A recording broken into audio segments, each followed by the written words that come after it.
تو ایسا نہیں ہے کہ ایک مطلب اضافی عہدہ لے لیا، نہیں، ان عہدوں میں یہ کلیدی کردار ادا کرتے ہیں، اور جو کام ہوتا ہے اس کام پہ گہری نظر ہوتی ہے،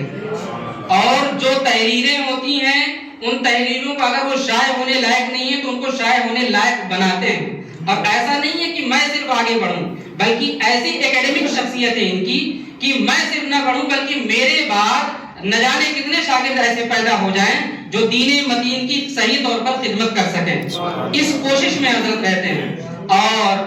اگر مجھے صحیح یاد آ رہا ہے تو مفتی شریف الحق امجدی علیہ الرحمہ کے حوالے سے نقل کیا مفتی توفیق برکاتی مصباحی نے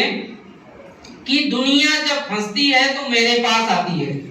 دنیا جب پھنستی ہے تو میرے پاس آتی ہے، اور میں جب الجھتا ہوں تو مصباحی صاحب سے بات کرتا ہوں۔ سبحان اللہ۔ تو یہ بزرگوں کی کرم نوازی اور حافظ ملت علیہ الرحمہ کے آپ چہیتے شاگرد رہے۔ آپ کی جب فراغت ہو گئی ہے، فراغت کے بعد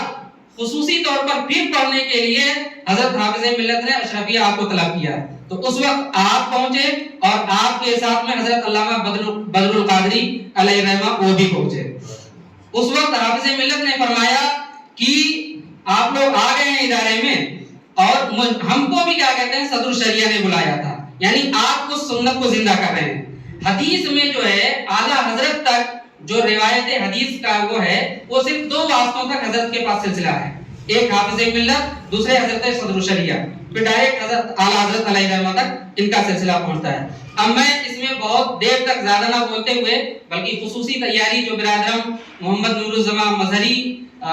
ریسرچ اسکالر ڈاکٹر ہری سنگھ گوڈ یونیورسٹی،